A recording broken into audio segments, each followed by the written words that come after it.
Well, welcome again to our Tuesday evening teaching sessions, an opportunity to look at Scripture.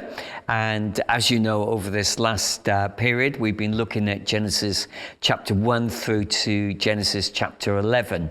And we've acknowledged all the way along that these particular chapters are amongst the most debated by scholars and all sorts of everyday kind of people who just really want to try and get to grips with what's being said there, with all sorts of different views about whether they're literally true stories or whether they're parables or whatever we're dealing with there. But our focus has really primarily been on the author's intention. All the way through, we've been asking that question, or those questions. What exactly is the author trying to tell us? What points are they trying to make? What issues are they trying to address? What questions? And so on. And so we're going to continue that right through today. This is our last teaching session on Genesis chapter 1, verses through to chapter 11. And we're really just going to continue with that approach to these particular passages. Last week, we looked at those events that immediately followed on from the ark and the flood stories. The ark had come to rest, and Noah and his family had been released from their entombment in the ark, and now they're back on dry land. We're introduced to what we would probably describe as a very odd story, and that's of course the story about Noah, how he becomes a man of the land. He ends up having a vineyard, and the outcome is that he ends up drunk and is naked in the tent.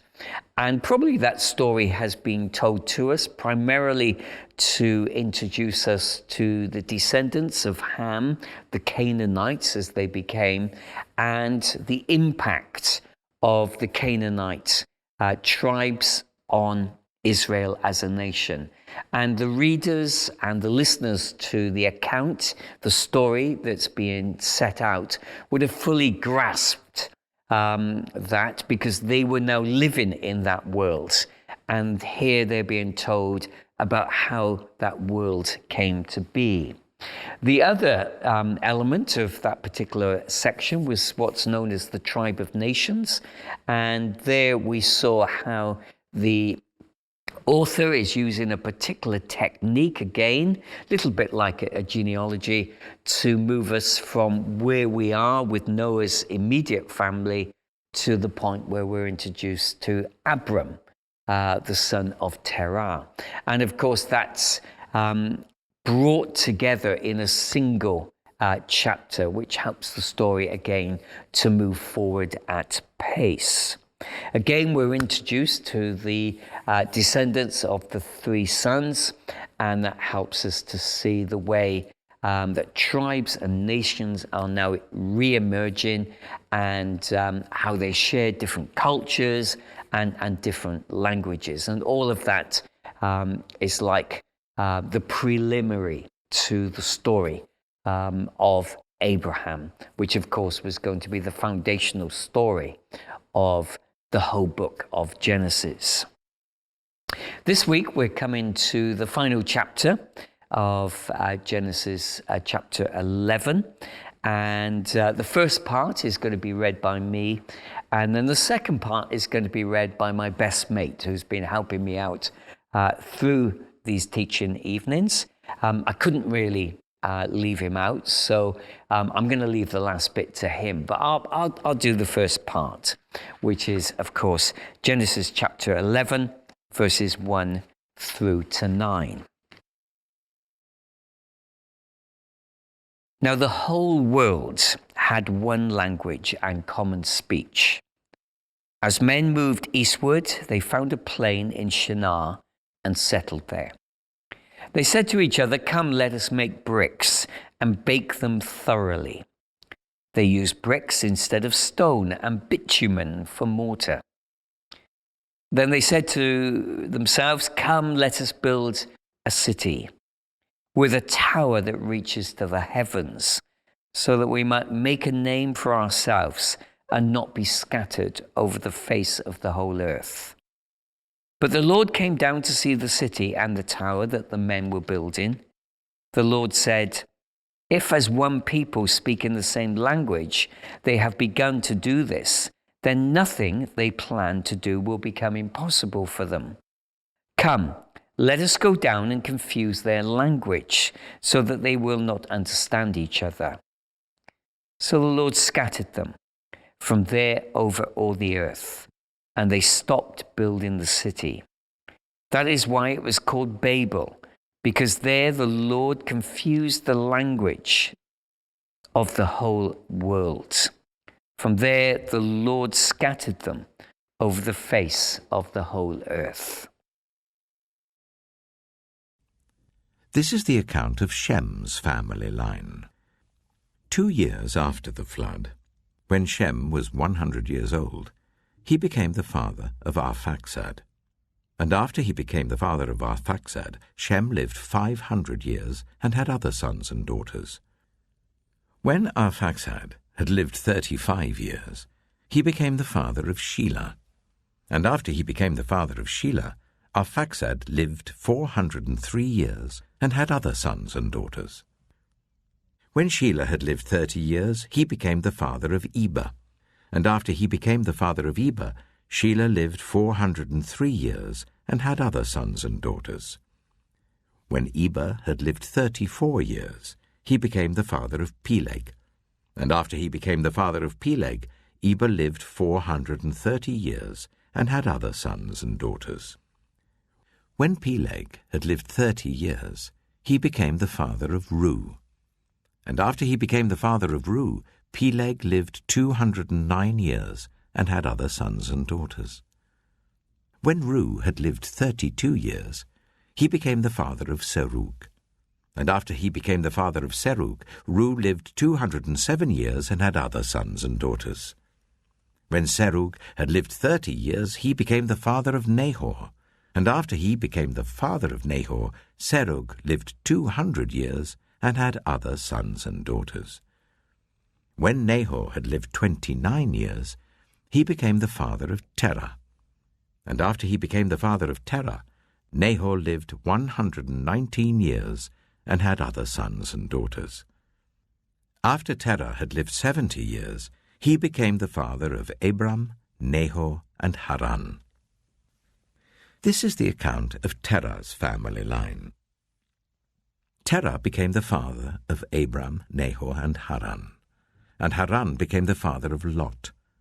While his father Terah was still alive, Haran died in Ur of the Chaldeans in the land of his birth. Abram and Nahor both married. The name of Abram's wife was Sarai, and the name of Nahor's wife was Milcah. She was the daughter of Haran, the father of both Milcah and Iscah. Now Sarai was childless because she was not able to conceive. Terah took his son Abram, his grandson Lot, son of Haran, and his daughter-in-law Sarai, the wife of his son Abram, and together they set out from Ur of the Chaldeans to go to Canaan. But when they came to Haran, they settled there.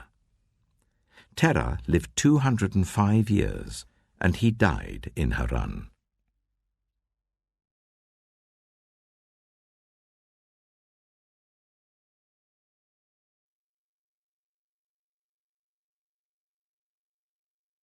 Well, thanks very much again to my best mate helping me out to read that second part. The Tower of Babel.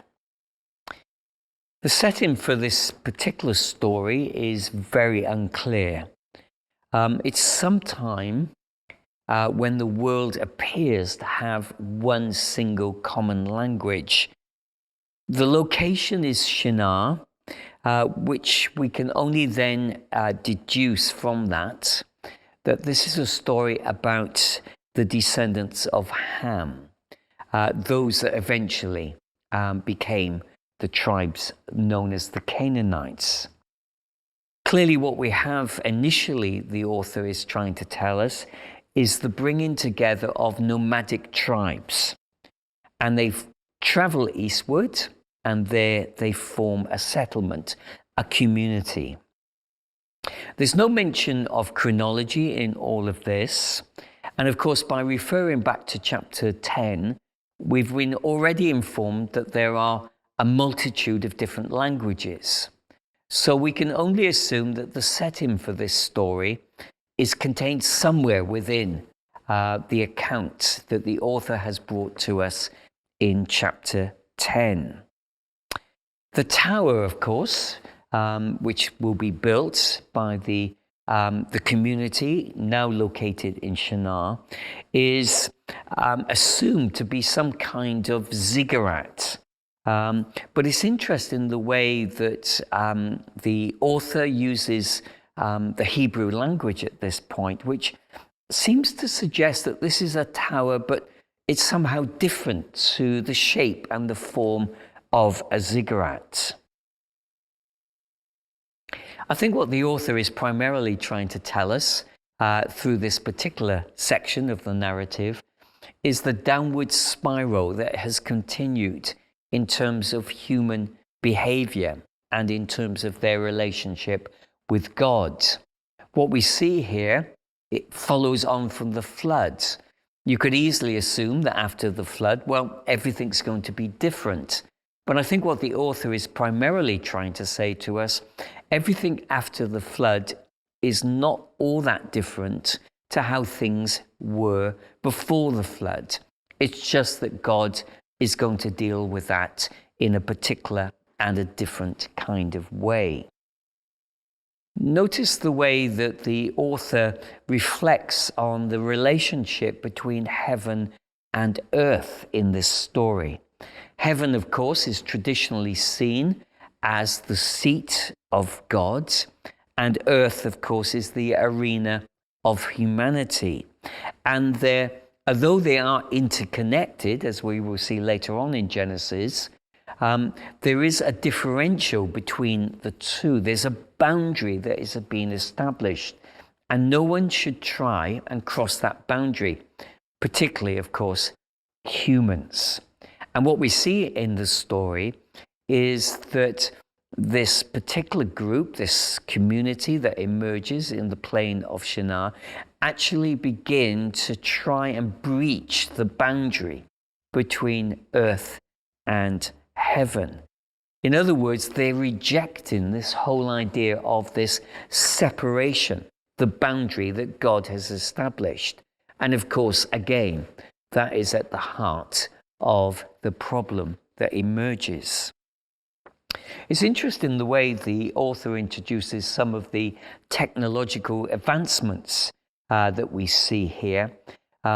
These are city dwellers, and we can only assume that, as we're told, they form this community, that they're beginning then to introduce some sorts of structures, maybe governmental, institutional kind of structures, certainly some set of laws by which they can live in community together. So here we're seeing the beginnings of what we might call the settled nature of civilization. Here we're seeing the emergence of community, city life in that sense. Now, of course, there's nothing wrong with city life, nor, of course, is there anything wrong with technology. It's only when that becomes the prime focus, the center of the world in which these people are living. And we can see that happening straight away. It's almost as if God is being removed from his rightful place. Enormous power comes from technology, even in the ancient world. And when technology is divorced from morality and the reference to the laws of God, then of course they can't be ignored because it becomes a threat. And what's interesting is not only are they seeking to, by their own advancements and their self-centeredness, their focus on themselves and their city and their technology, not only are they pushing God out, but of course, they're quite insecure in themselves. They feel quite threatened. They fear losing their status as city dwellers. In other words, they don't want to have to disperse. They think they can reach heaven with all of their advancements. And of course, what we find in the story, what the author primarily is trying to tell us, is that the reverse proves to be true. Once again, we're being introduced to a particular form of narrative structure. We've seen it before. We saw it in the story of the flood, and that's the palistrophe. Here, the story is introduced to us in these first 9 verses of Genesis chapter 11 in that particular format. It's the narrative technique that the author employs at this point. It's not as extensive as the one that we saw with Noah and the floods, but nonetheless, what it really helps us to do, as all palistrophes do, is that they help us to focus in on what is the critical statement, what's the critical point in the narrative. So it begins with all the earth had one language, and then of course it ends in verse 9 with the confusion of languages, and it follows that format before. You'll be able to see that on the PowerPoint picture, which shows you that route in to its center point of the story, and then the route out, which follows a logical and systematical order. So what is the turning point? Well, of course, the turning point comes in the first part of verse 5, which is the statement made by our author that God comes down. God intervenes to thwart the intentions of this particular community. You can't help but see a little bit of sarcasm in it. Maybe you prefer to use the word irony. Well, whatever you define it as, it's certainly almost set in that realm of what humans are trying to achieve with their own technological advancements. Well, in comparison with God, who is seated in heaven, it's just a nonsense. God comes down. The author wants us to really get hold of that. And of course, he does that in a particular way. They say, "Come, let us make bricks." And God says, "Come, let us go down and confuse their language." The author's intention is obvious. He wants us to see the ridiculous nature of any human attempt to achieve a deity, to go beyond their own human boundaries and to enter into the seat of God, which is pictured here as heaven. They gather to build a city and stay together, but God is going to uproot them and he's going to disperse them. There's quite a big put down in this particular palistrophe in the way that it's formed up and the use of particular names. In Akkadian, which was the common spoken language in Mesopotamia at the time, the word Babel, B-A-B-I-L, means gate of God. And of course, that is being utilized by our author at this point, because what the writer does is taking the Akkadian word, Babel, he then transfers it into a Hebrew format, and the word that comes out is Babel.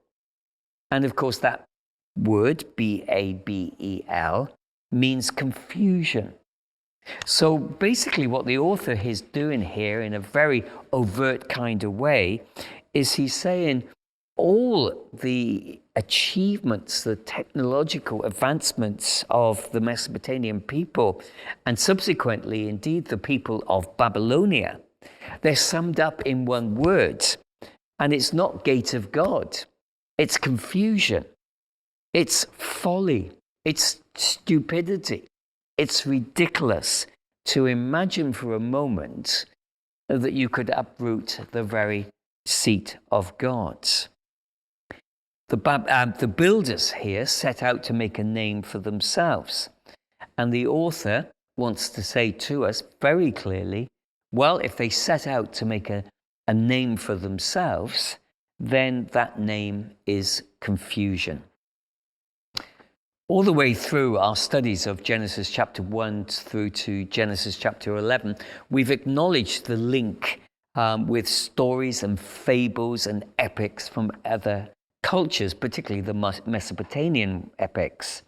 And we've seen the links between these particular stories that emerge in these different cultures. And our story today that we're focusing in on does have parallels within stories that emerge from other people groups. And that has led many scholars to argue that what the author is doing here is he's well aware of the existence of those stories, probably fairly familiar with them. And what he's doing is he's taking those original stories and he's reworking them in a particular way to help us see the difference between the Mesopotamian understanding of gods and their relationship with human beings and the Hebrew understanding of the nature of God and his relation with humankind. He's reinterpreting these stories and bringing a very different perspective. What we have here is not what we have in other formats, in other stories. This isn't a battle between gods. This is one God acting decisively and bringing about judgment on human pride and arrogance. And of course, the outcome is, we're told, the scattering of these people, the creation of different languages and cultures. And they are used to disperse these people. The author is simply saying to us, this is how it all came about. How chronologically it fits in with the other stories, particularly chapter 10, we're not sure. But what we can say is it's somewhere in the mix, that a moment came when people began to scatter, their tribes began to emerge, nations began to emerge, and of course different cultures and languages. And this is a story that helps us to see what is behind all of that.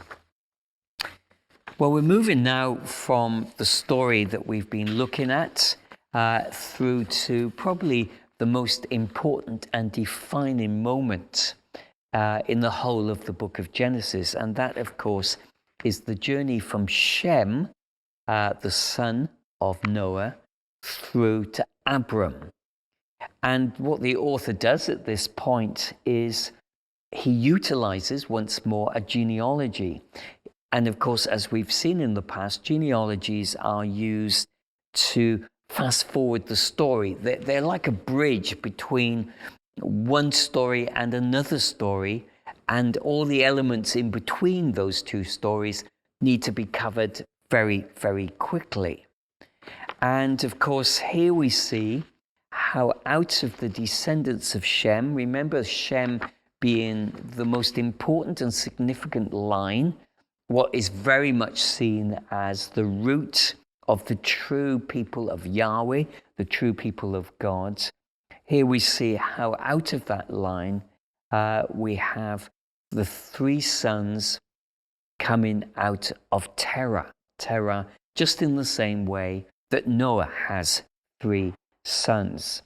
And the three sons of Terah will play a very important part in the story as it begins now to make a significant movement from one phase into another.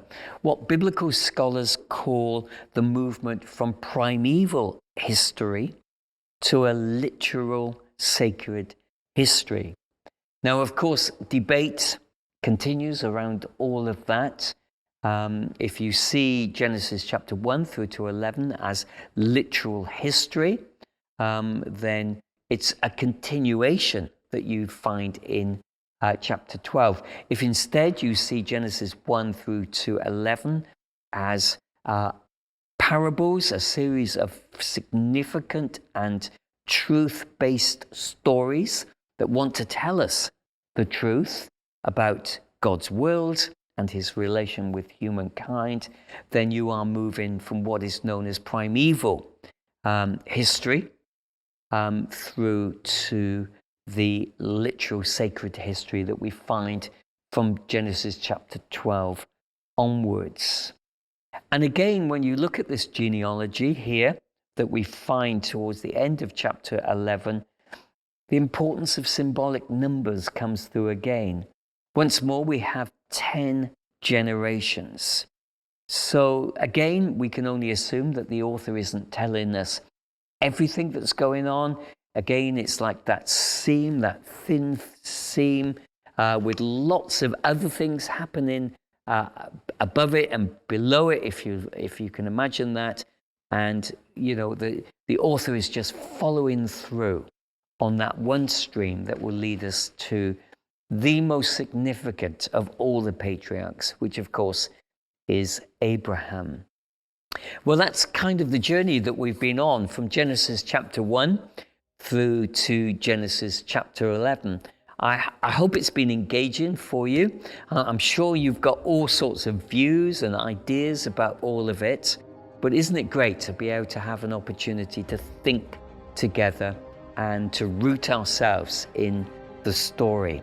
We're probably going to take a little bit of a mini break now, maybe a week or so, and then we'll come back with a new series.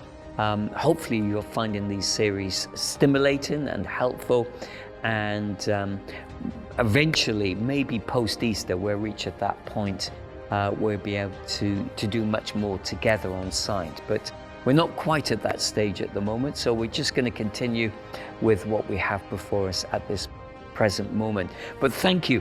If you've stuck with us, well, you've done amazingly well. And thank you for all of that.